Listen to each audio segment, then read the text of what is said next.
What happens when a man dripping in wealth and arrogance decides to celebrate 15 years of marriage by flying his mistress to a secluded paradise?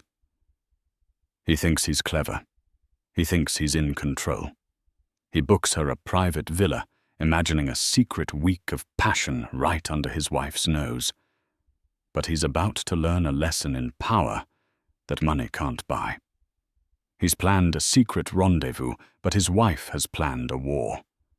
Because while he was booking a villa, she was booking the entire island. This isn't just a story of infidelity. It's the story of a woman who turned her husband's paradise into his prison. The silence in the Worthington penthouse was a specific kind of quiet. It wasn't peaceful.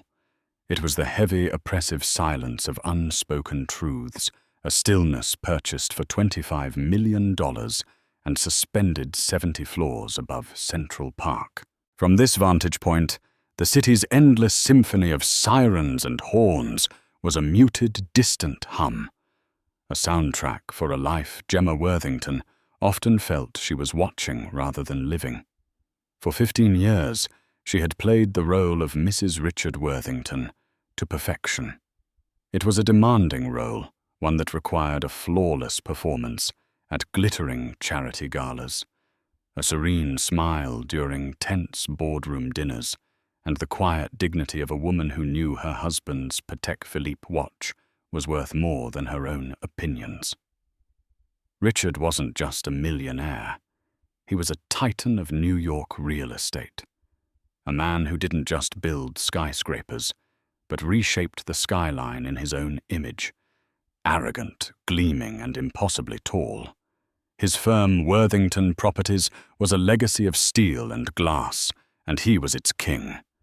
Gemma, by contrast, felt like a carefully curated antique he had acquired to furnish his life.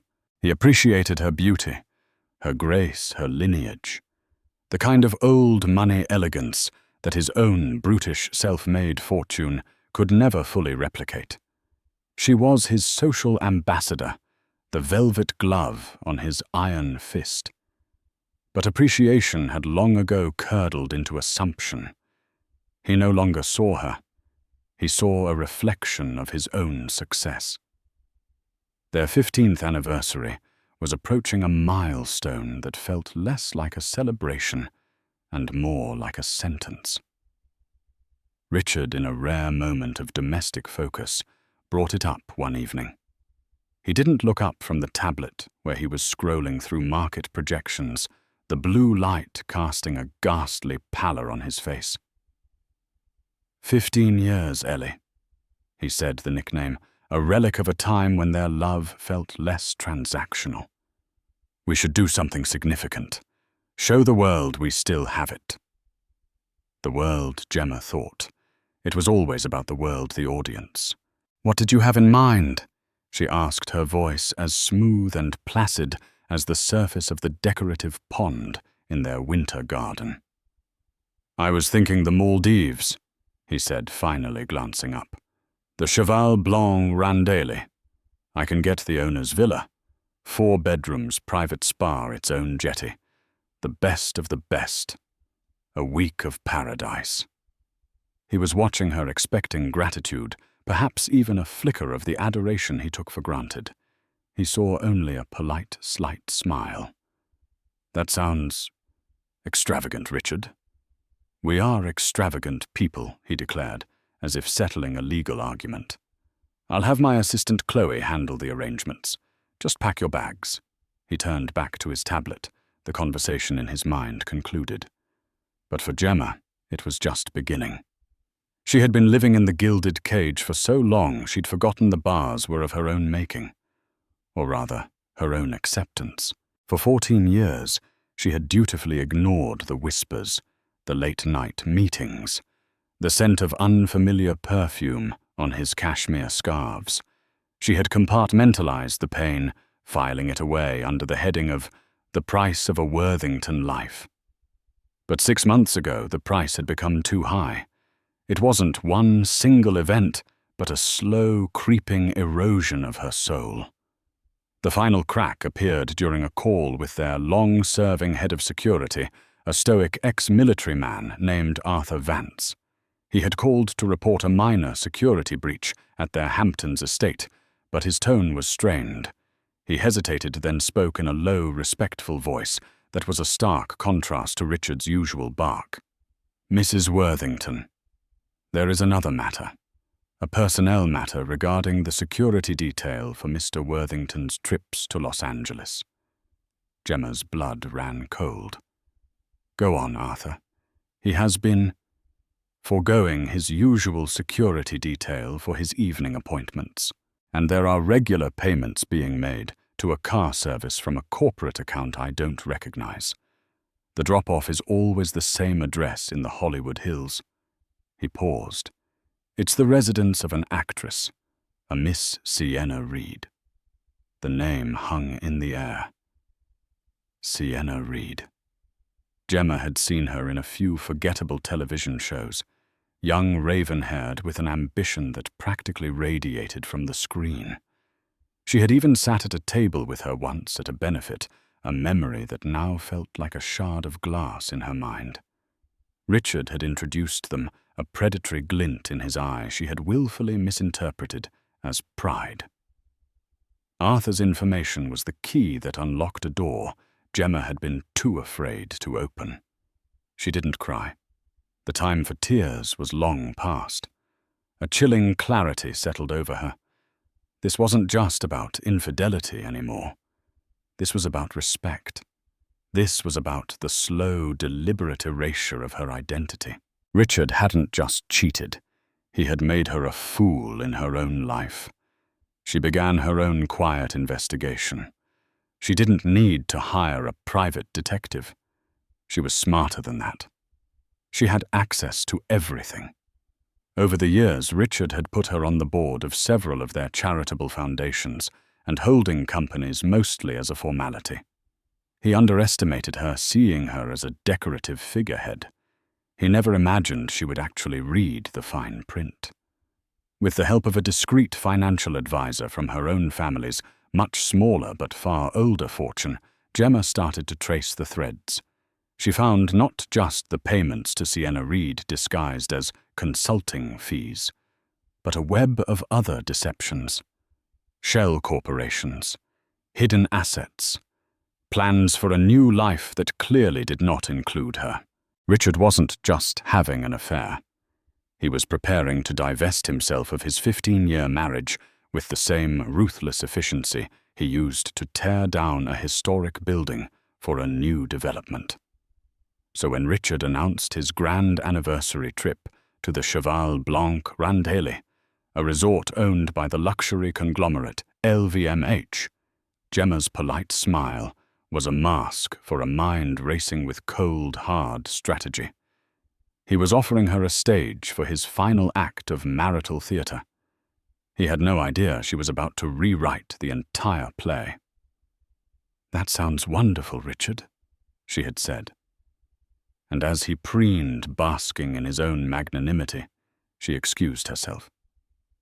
She walked into her private study overlooking the park and made a call not to her friends or her family, but to the highest echelons of LVMH hospitality. She had met the CEO at a fundraiser in Paris 2 years prior. She knew he would take her call. When he came on the line, her voice was calm and steady. "Good morning, Jean-Pierre. This is Gemma Worthington. I have a rather unusual proposition for you regarding your Cheval Blanc Randheli property." Richard thought he was booking a villa. He was planning a vacation. Gemma was planning a war. And she was about to make damn sure she was the only one with an army. Richard Worthington moved through the world with the frictionless ease of a man who believed rules were for other people. His plan to bring Sienna to the Maldives was in his mind a masterpiece of logistics and daring. It excited him far more than the anniversary itself. The risk, the audacity, it was a thrill that his sterile, predictable marriage no longer provided. His first call was to Chloe, his ruthlessly efficient executive assistant. Chloe was 28, perpetually clad in sharp, monochrome business attire, and possessed a moral compass that pointed steadfastly towards her next bonus. Chloe Richard began pacing his office with its panoramic view of the Hudson River. The Maldives trip. I need a second villa. For your security detail, Mr. Worthington. Num. This is discreet. It's for a guest, a consultant. Book one of the island villas, something away from the main owner's villa. It needs to be under a holding company name. Use the Apex Global account. And Chloe, he added, his voice dropping. This guest will be arriving a day after us. Arrange a separate seaplane transfer from Male. All communication about this goes through my private cell. Understood. Perfectly, Mr. Worthington. Chloe replied, her voice betraying no hint of surprise. She had routed funds for consultants before. His next call was to Sienna. He could almost picture her in her sun-drenched LA Canyon home, a home he paid for probably doing yoga or reading a script. It's on, he said, the moment she answered. Pack your best bikinis. We're going to paradise. Sienna's voice was a cocktail of excitement and feigned reluctance. Richie, I don't know. Your anniversary. It feels wrong. It's not wrong, it's perfect, he insisted, his ego swelling. It's the beginning. Me showing you what our life will be like.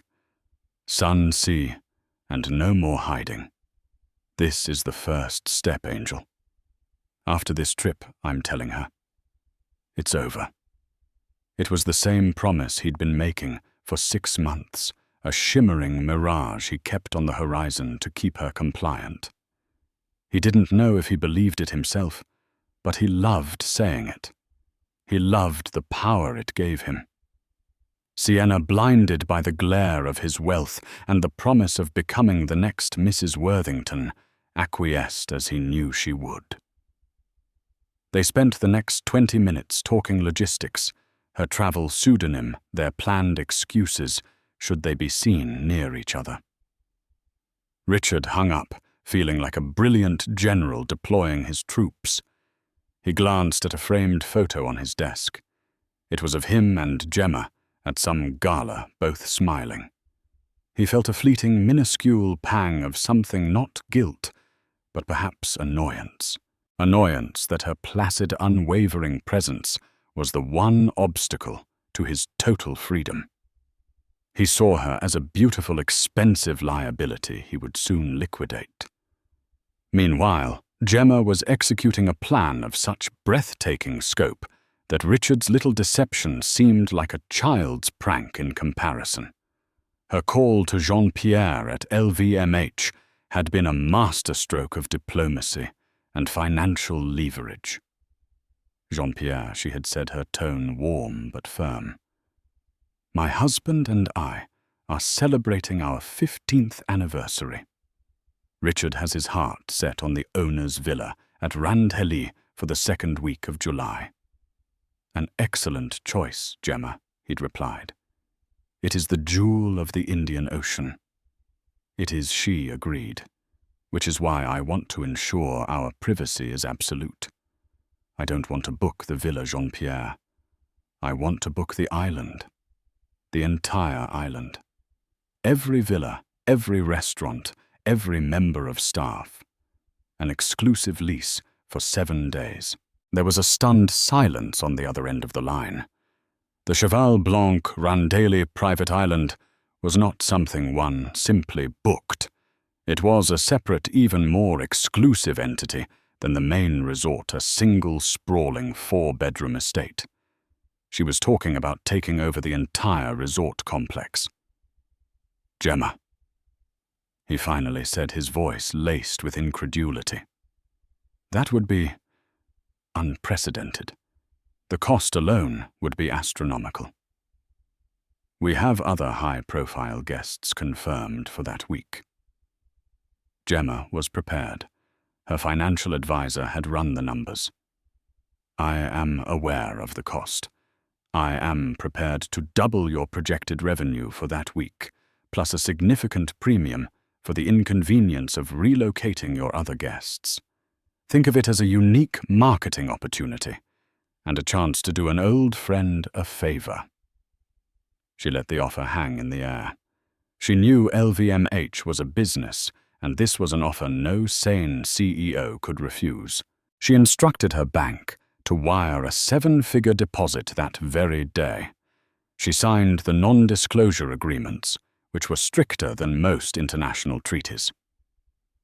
The key clause, which she had her own lawyer draft and insert, was Clause 7B. It stipulated that for the duration of her lease, the entire island staff, from the general manager down to the gardeners, reported directly and solely to her. She was not a guest. She was their employer. Her next move was to solidify her intelligence network. She sent a discreet email to Arthur Vance, the head of security. Arthur, thank you for your diligence. I need to know the exact details of the travel arrangements Mr. Worthington's office is making for a Miss Sienna Reed in the 2nd week of July. Flight numbers, arrival times in Malé. Everything. Your loyalty to this family has always been to its integrity, and I am acting now to protect it. E. Within 48 hours, she had it all. The fake name, the flight from LAX to Dubai, the connecting flight to Malé, and the private seaplane Chloe had booked. Richard, so confident in his assistant's discretion, never imagined that Arthur's loyalty was to the woman who had always treated his team with kindness and respect, who knew the names of his children, not to the man who barely knew his last name. Gemma watched her husband in the days leading up to the trip. She saw the secret smirks, the furtive texting, the aura of smug self-satisfaction that enveloped him like a cheap cologne. He was so busy congratulating himself on his cleverness that he failed to notice the shift in his wife. He mistook her quiet serenity for submission. He didn't see the glint of steel in her eyes, the focus of a predator that has already cornered its prey and is simply enjoying the final moments before the strike. One evening, as she was packing, placing silk and linen into her custom Louis Vuitton trunk, he came into her dressing room, a glass of whiskey in his hand. Excited Ellie, he asked, leaning against the doorframe. She held up a white Tom Ford evening gown. Immensely, she said, her voice even. I have a feeling this anniversary will be one for the books, one we will never, ever forget. Richard chuckled, taking a sip of his drink. That's the spirit. He had no idea how right he was. He was planning a secret affair. Gemma was staging a corporate takeover of his life. He thought he was bringing his mistress to a party of two. He didn't realize he was bringing her and himself to a meticulously planned execution. The journey to the Maldives was a study in contrasts. The Gulf Stream G650 sliced through the stratosphere, a bubble of opulent tranquility. Richard was performatively attentive, ordering champagne, a 2008 Dom Perignon, and talking loudly to the flight attendant about the special anniversary for his beautiful wife. He was an actor playing the role of a devoted husband, and he thought his audience was captivated. Gemma, seated opposite him, simply watched. She met his gaze with a serene smile that didn't quite reach her eyes. She saw not a husband, but a specimen, a case study in hubris. His every gesture, every boastful word was confirmation of the decision she had made. The 14-hour flight was not an awkward ordeal for her. It was the final quiet moment she would grant him before detonating the life he knew. She felt a profound, almost unnerving calm, the calm of inevitability. Upon landing at Malé's private terminal, The illusion of a shared experience began to fray. They were met not by a standard resort representative, but by a man whose bearing was one of quiet authority. Mrs. Worthington, he said with a slight bow. I am Mr. Dubois, the general manager of Cheval Blanc Randailly. Welcome. Your private seaplane is ready. On the short flight over the atolls, a breathtaking tapestry of turquoise and sapphire. Richard was insufferable, pointing out reefs and other resorts like a modern-day explorer claiming new lands. Look at that, Ellie. This is the life, eh? Gemma just nodded her eyes on the approaching island, a speck of emerald green, fringed with brilliant white sand. Her island. The seaplane glided to a halt next to a long wooden jetty. A reception party stood waiting, not the usual small group for a single villa, but the entire senior management team. Mr. Dubois was at the front. As they disembarked into the warm, humid air, Mr. Dubois stepped forward, beaming. He walked directly past Richard and stopped in front of Gemma. Madame Worthington, he said, his voice resonating with genuine deference. On behalf of the entire staff, welcome. It is an honor to have you as our host for the week. All arrangements have been made according to your precise specifications. The island is yours. Richard froze mid-step, his hand outstretched for a handshake that never came. He blinked, the smile faltering on his lips. Host. He chuckled, a nervous, uncertain sound. That's very kind of you, Mr. Dubois. We're both just thrilled to be here. Mr. Dubois smiled politely at him, but turned his full attention back to Gemma. If you will follow me, madame, we have you in the owner's villa as requested. Your personal majordomo or butler is waiting. They were whisked away in electric golf carts, Richard sitting in a stunned silence, his mind whirring. Host. The island is yours. He assumed it was just flowery, five-star resort language designed to flatter. A free upgrade, perhaps, a gesture of goodwill for a high-value client. His ego, ever resilient, quickly reasserted itself. Of course they would treat him this way. He was Richard Worthington. The owner's villa was, in a word, breathtaking. It wasn't a villa. It was a private estate suspended over the shimmering lagoon. A main residence guest, villas, a private spa, and a 25-meter-long infinity pool, all connected by wooden walkways. It was a palace of glass and teak. As their luggage was silently spirited away, Richard surveyed the scene from the grand deck, a sense of satisfaction washing over him. This was the perfect backdrop for his conquest. He turned to Gemma, ready to claim credit for the magnificent setting. Well, Ellie, he boomed, I told you. The best of the best. Gemma was standing by the edge of the pool, looking out at the endless expanse of the Indian Ocean. She turned to him, her expression unreadable. It's beautiful, Richard. Truly. She took a small sip of the chilled water a staff member had just handed her. But I have a confession to make. This wasn't your doing. Richard looked confused. What are you talking about? I had Chloe book it. You had Chloe book a villa, Gemma corrected him gently. She did an excellent job. But I made a change to the reservation. She paused, letting the weight of the moment build. I didn't just book this villa, Richard. I booked the island. All of it. The other 44 villas, the restaurants, the staff. All of it. For the entire week. The blood drained from Richard's face. The sea breeze suddenly felt cold. He stared at her, his mind refusing to process the words. It was a joke. It had to be a joke. "You what?" he stammered. That's impossible. That would cost a fortune." "Yes, it did," she said simply.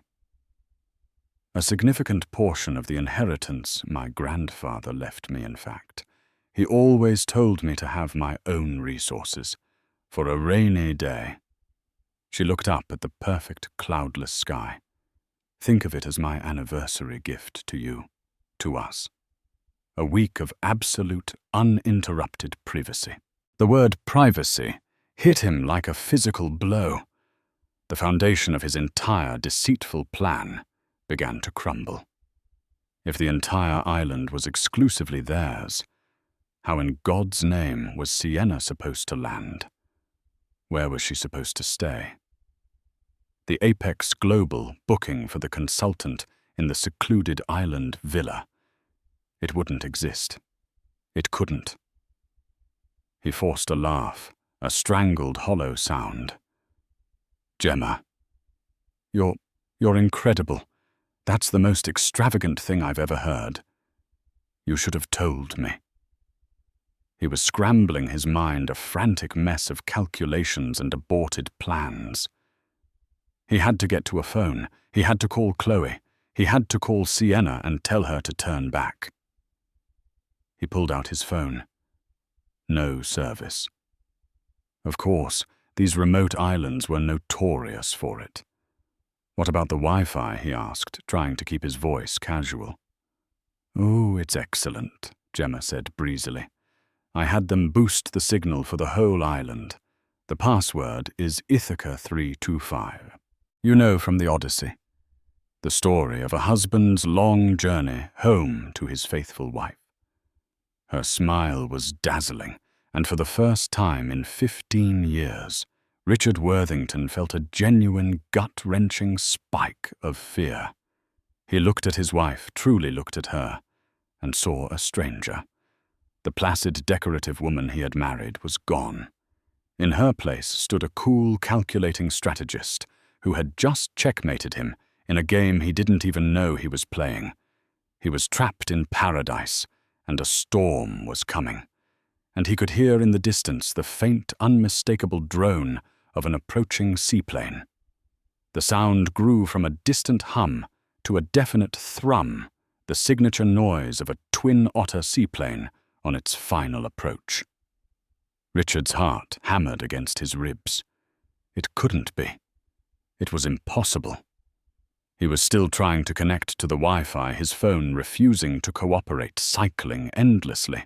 He felt a primal urge to run, to hide, to somehow stop the inevitable collision of his two worlds. But he was frozen on the deck of the villa, a prisoner in his own palace. Gemma, however, was the picture of calm. She placed her water glass on a tray and turned to her newly assigned majordomo, a tall, graceful Maldivian man named Hassan. "Hassan," she said, her voice clear and authoritative. "That will be our guest arriving.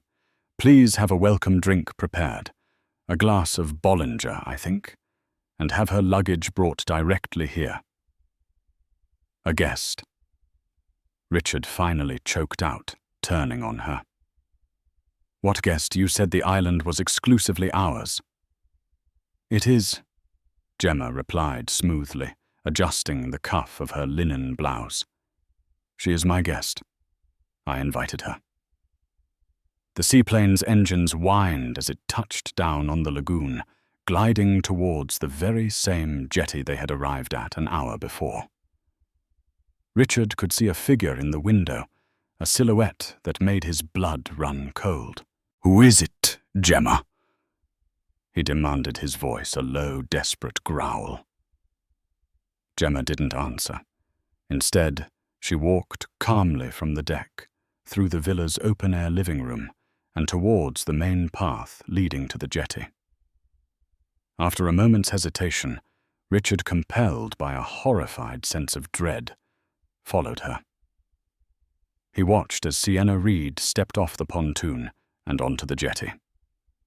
She was dressed for a grand romantic entrance wearing a flowing, brightly colored maxi dress, oversized sunglasses perched on her head, her raven hair catching the sea breeze. She looked radiant, excited, and completely oblivious. She scanned the small reception party, her eyes searching for Richard.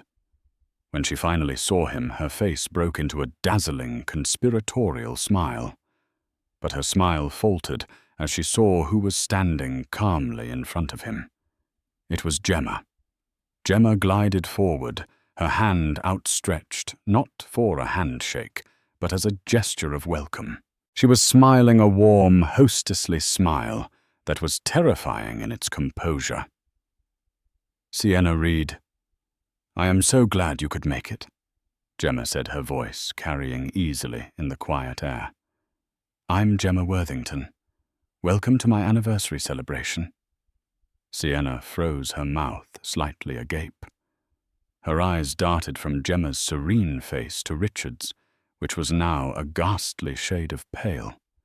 She looked like a startled animal caught in the headlights. "Gemma, I think there's been a mistake," Sienna stammered, fumbling for an explanation. "My booking. There's no mistake at all," Gemma said, her smile never wavering. "I took the liberty of cancelling your previous reservation. It seemed so impersonal. I insisted you stay here with us in the owner's villa. We have plenty of room." She gestured back towards the sprawling estate. "Richard and I believe anniversaries are best spent with people who have been significant in our lives. And you have been very significant in Richard's life this past year, haven't you?" The civility of the words was a stark contrast to their brutal meaning.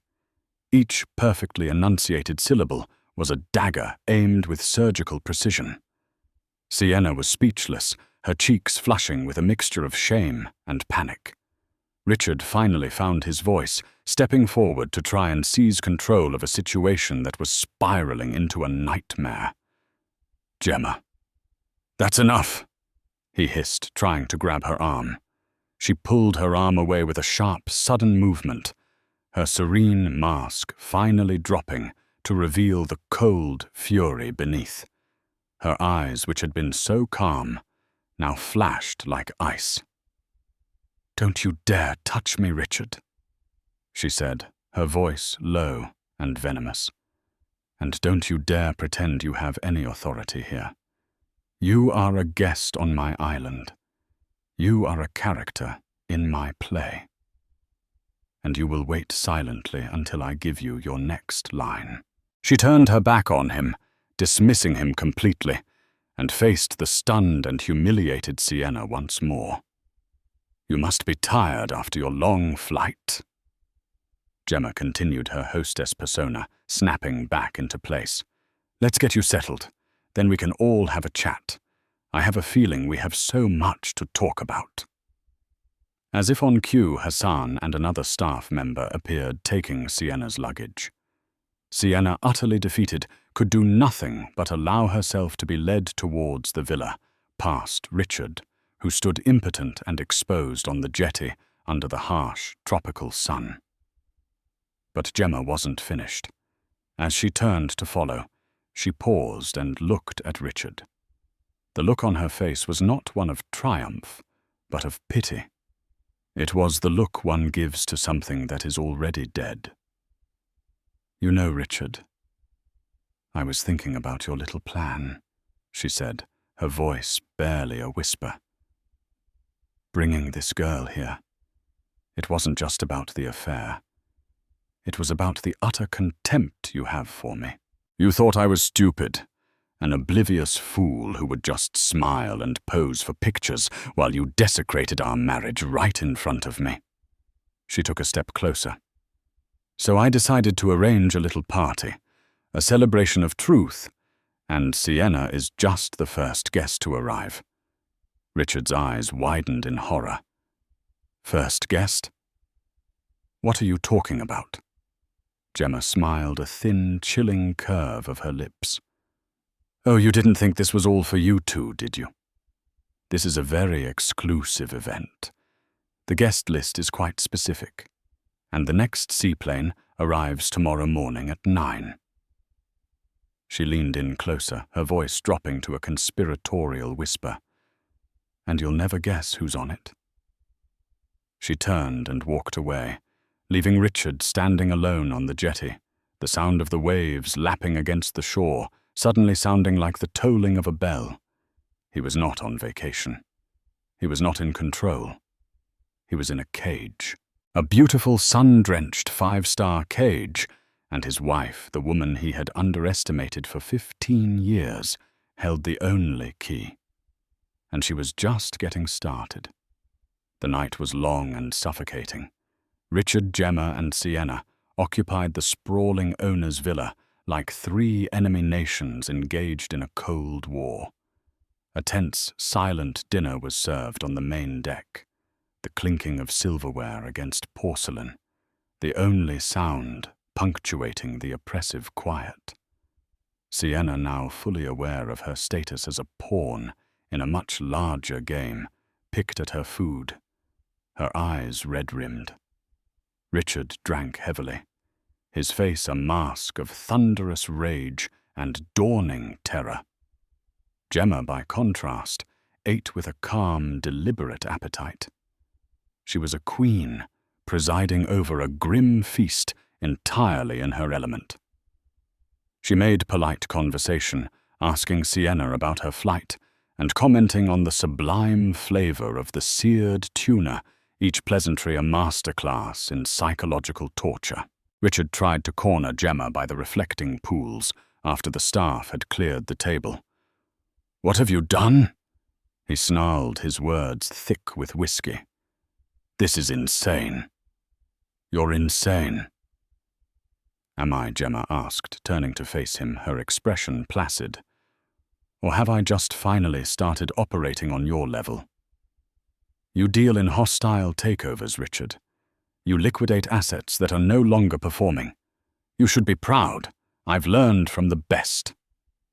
Before he could respond, she simply turned and walked to her private wing of the villa, the door clicking shut behind her. Richard was left alone in the dark with his mistress, a woman he now looked at with a sense of revulsion. She was the embodiment of his catastrophic miscalculation. "You should have never come," he spat at her before storming off to his own room, leaving her to finally break down in tears under the indifferent gaze of the moon. The next morning arrived with a nauseating sense of ceremony. At precisely 9:00 a.m., the drone of another seaplane echoed across the lagoon. Richard stood on his private balcony, a cup of coffee trembling in his hand, watching it approach like a man watching his own executioner. Gemma was already waiting on the jetty, dressed in a sharp white linen pantsuit. She looked like a general reviewing her troops. Richard and a pale, subdued Sienna watched from the villa deck as 3 figures disembarked. They were not vacationers. The first was a woman in her late 50s with severe, dark-rimmed glasses and a laser-focused intensity. Richard recognized her immediately, and a wave of nausea washed over him. It was Julianne Thorne, the most feared divorce attorney in New York City. Her nickname in legal circles was the Shark, and her reputation for eviscerating wealthy husbands in court was legendary. The second man was shorter, balding, with a meticulous, almost obsessive air about him. He carried a leather briefcase, as if it contained state secrets. This was Marcus Vance, a forensic accountant, known for his ability to find money that didn't want to be found. He could dissect a corporate ember and lay its secrets bare on a spreadsheet.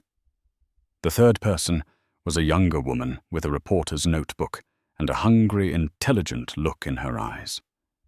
Richard had seen her byline in the Wall Street Journal. Her name was Catherine "Cat" Riley, an investigative journalist who specialized in profiles of powerful and often corrupt titans of industry. Gemma greeted them not with handshakes, but with warm embraces. This wasn't a business meeting. This was an assembly of allies. Her team.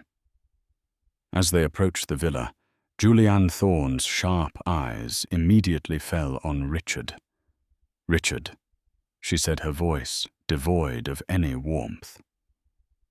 "You're looking stressed. What is the meaning of this?" "Gemma!" Richard roared, his fear finally erupting as fury. "You bring these vultures here." "They're not vultures, Richard," Gemma said calmly, as her team seated themselves in the open-air living area, the staff silently serving coffee and water. "They are my professional advisors, and this," she gestured around the stunning villa, "is the new boardroom." She turned to her team. "Sienna, why don't you tell Julianne and Kat what Richard promised you to convince you to come here?" Sienna, seeing a potential lifeline, began to speak, her voice shaky at first, then gaining strength. She spoke of Richard's promises to leave his wife, his plans for their future, the web of lies he had spun. Kat Riley's pen flew across her notepad. Then Gemma turned to the forensic accountant. "Marcus, I believe you have something to share. The findings from the Apex Global account." Perhaps Marcus Vance opened his briefcase and produced a series of binders. Indeed, he began in a dry, precise voice. "Apex Global, a shell corporation registered in the Cayman Islands, has been used by Mr. Worthington for the past 3 years to channel undeclared corporate profits. Funds have been used to purchase properties, including a residence in the Hollywood Hills, and to make numerous non-disclosed payments classified as consulting fees. All told, I have identified approximately $38 million in diverted and hidden marital assets." Richard sank into a chair, his face ashen.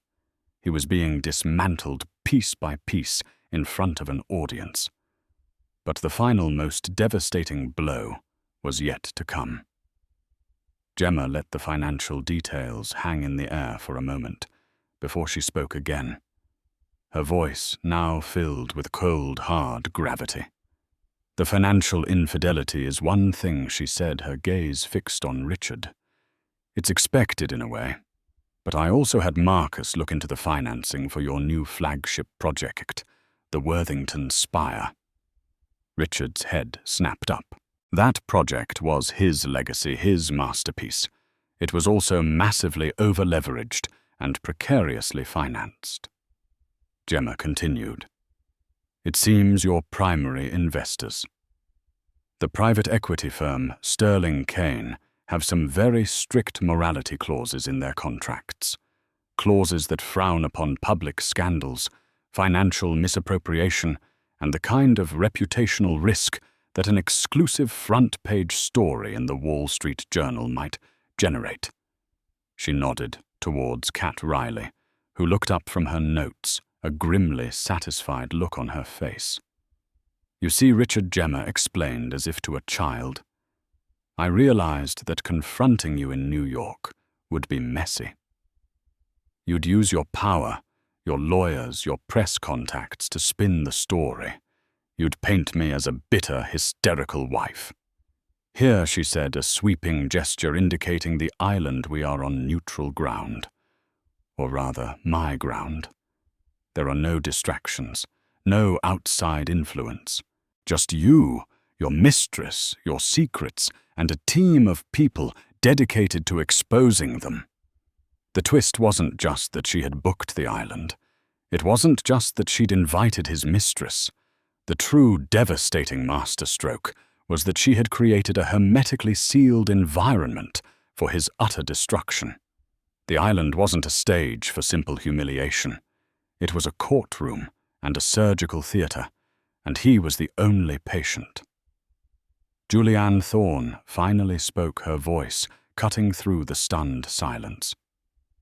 "Richard, here is what is going to happen. You are going to sign a post-nuptial settlement agreement that I have already prepared. It will grant Gemma 60% of all declared marital assets and 100% of the assets discovered by Mr. Vance. You will cede control of the Worthington Foundation to her effective immediately. You will also sign over this year's bonus to a trust fund for Miss Reed as compensation for your fraudulent inducement. If you refuse Kat's story, runs on Monday, and Marcus's report goes directly to the board of Sterling Kane and the IRS. The choice, she concluded with a chilling smile, is yours. Richard looked around the circle of faces. His lawyer, his accountant, his chronicler, his mistress, and his wife, the architect of it all. He wasn't a king in his castle. He was a rat in a very beautiful, very expensive trap. And it had just snapped shut. The signing of the documents was not an act of negotiation. It was an act of surrender. It took place at the grand teak dining table on the main deck of the owner's villa, a setting so beautiful it seemed to mock the ugliness of the moment. The turquoise lagoon, serene and impossibly blue, served as a silent, indifferent witness.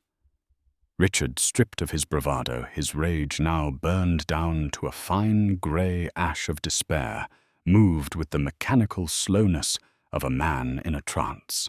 His face was a collapsed ruin, the arrogant lines etched by years of success now seeming like deep cracks in a shattered facade. Julianne Thorne, the architect of his legal demise, presided over the ceremony with the detached air of a surgeon closing a final, successful incision. She laid out the sheaf of papers, a post-nuptial settlement agreement that was in reality an instrument of unconditional surrender, with crisp, efficient movements. "Sign here, Richard. And here." Her voice, devoid of triumph or pity, was simply a tool as sharp and precise as the tip of her Mont Blanc pen, which she used to point to each line. Richard's hand trembled as he took the pen. This simple object felt impossibly heavy, a weight of failure he could barely lift. Each signature was a death stroke. With one he signed away the New York penthouse, the gilded cage where his contempt for his wife had festered. With another, the Hamptons estate, the scene of countless summer parties where he had held court like a king. He signed away 60% of his stock portfolio, his art collection, his declared liquid assets. He signed away control of the Worthington Foundation, his vehicle for public praise. Then came the final, most bitter pill, a separate document drafted by Marcus Vance, acknowledging the $38 million in hidden assets. He signed away every last cent of his secret world, a world he had built to escape the woman who was now claiming it all. He looked up once, his eyes finding Gemma's across the table. He was searching for something, a flicker of regret, a hint of the woman he had married. He found nothing. Her expression was calm, her gaze steady and clear. It was not the look of a vengeful fury, but something far more unnerving, the serene focus of a CEO finalizing a hostile takeover. She had learned from him, she'd said. In that moment, he finally truly believed it. Sienna Reed, a silent observer to the systematic dismantling of her lover, was the next to sign. Julianne presented her with an agreement for a blind trust funded by what would have been Richard's annual bonus. It was a staggering sum. Sienna had arrived in paradise, seeking the role of a lifetime, only to be cast as a supporting player in a tragedy. This trust was not a prize, but a severance package elegantly framed as compensation for fraudulent inducement. She understood its true purpose. It was a golden gag, ensuring her silence. As she signed Cat Riley, the journalist offered a small, almost imperceptible nod. A deal had been struck. Sienna's name would be kept out of the headlines, a footnote in the spectacular downfall of Richard Worthington, provided she faded quietly into the background. With the last document signed and witnessed by a stone-faced Mr. Dubois. The oppressive tension on the deck didn't vanish, but it transformed. The acute strain of conflict eased into the thick, awkward atmosphere of its aftermath. The war was over. Now the victors and the vanquished had to coexist on the battlefield. Displaying a level of magnanimity that was in itself a power move, Gemma announced that the remainder of the week would be a period of quiet reflection. It was a royal decree. Her team, the lawyer, the accountant, the journalist, were no longer operatives. They were now guests at the world's most exclusive resort, a reward for their successful campaign. They spent their days snorkeling, enjoying massages at the private spa, and dining on exquisite food, their work gloriously complete. Richard became a phantom haunting his own gilded prison. He was confined to his wing of the villa, not by lock and key, but by the crushing weight of his own humiliation. He couldn't bear to face Gemma's calm authority, or the pitying glances from the staff, who now exclusively loyal to their new employer, treated him with a chillingly perfect professional courtesy. They brought his meals on silver trays, refreshed his towels, and drew his curtains all without making eye contact. Their deference was more isolating than any contempt could ever be. He spent his days unshaven, slumped in a chair on his private balcony, staring blankly at the horizon. The endless ocean, which had once represented his own limitless ambition, was now the glittering, impassable wall of his cell. As Richard faded, Gemma bloomed. It was as if she had been living her life in black and white, and had suddenly stepped into vibrant color. She shed the last vestiges of the demure, watchful society wife, and fully inhabited her newfound power. She didn't walk. She strode her posture, radiating a confidence that was entirely new. She held court on the main deck, not with socialites, but with her advisors. She and Marcus Vance spent hours poring over spreadsheets, not to inventory Richard's deceptions, but to map out her own financial future, her questions sharp and insightful. She discussed global investment strategies for her 9-figure fortune with the ease of a seasoned executive. She worked with Julianne Thorne to draft a new charter for the Worthington Foundation, rebranding it and redefining its mission. It would no longer be a vanity project, but a formidable force for global women's educational and economic empowerment. On the final day, as the staff prepared for the staggered departures, Gemma found Sienna by a secluded plunge pool overlooking the sea. The younger woman looked up, her expression wary, as Gemma approached. "I hope you don't think any of this was about punishing you," Gemma said, her voice surprisingly gentle. "What was it about, then?" Sienna asked, her own voice, quiet, stripped of its earlier bravado. "It was about entitlement," Gemma replied, sitting on the edge of the chaise lounge. "It was about a man who believed he had the right to build a fantasy for you with the pieces of my reality. He promised you a future that was never his to give, and he viewed me not as his wife, his partner of 15 years, but as an inconvenient asset that could be liquidated." She looked out at the ocean. "He didn't just break our vows. He broke his own world with his arrogance. We just held up a mirror so he could be forced to watch." She turned back to Sienna, her gaze direct but not unkind. "That trust fund, it's not a gift from him. It's a tool. It gives you a choice he never wanted you to have. The choice to be independent. Use it to build something that is entirely your own, so you never have to be dependent on the promises of a man like Richard Worthington again." Sienna held her gaze, and for the first time a flicker of genuine understanding passed between them. Two women on opposite sides of a battlefield, who now saw the architect of the war, for who he truly was. "Thank you," Sienna whispered. It was an acknowledgement of much more than just the money. The departures were a staged retreat. Sienna left first, a quiet, solitary figure boarding the seaplane, her face hidden behind dark sunglasses. Then it was Richard's turn.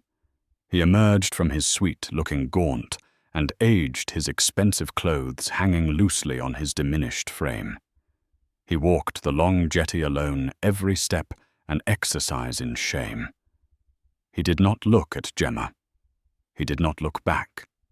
He simply boarded the plane and was gone, a fallen king exiled from his own kingdom. Finally, Gemma and her team, her cabinet, her allies boarded the last seaplane. As it lifted off the water and banked over the atoll, she looked down at the perfect island below, a jewel of green and white set in a sea of impossible blue. It was the most extravagant expense of her life, a line item on a divorce settlement that would be the talk of New York, and it was worth every single penny. It was the place where she had lost a husband she never really had, and in doing so had finally found herself. Months later, the ripples of that week in the Maldives had become a tidal wave. Cat Riley's article, "The Worthington Spire, a Titan's Tumble," ran in the Wall Street Journal.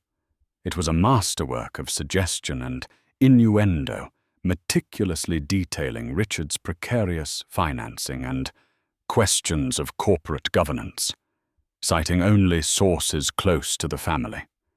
It didn't need to mention an affair. The implication of rot at the core of his empire was enough. The board of Sterling Kane, his primary investors, panicked. The morality clauses in their contracts were invoked. Funding was pulled. The Spire Richards monument to his own ego collapsed into a black hole of bankruptcy and lawsuits. The king of the New York skyline had been dethroned. His name now a whispered, cautionary tale at the clubs and boardrooms where he once commanded respect. Gemma, however, thrived in the space he had vacated.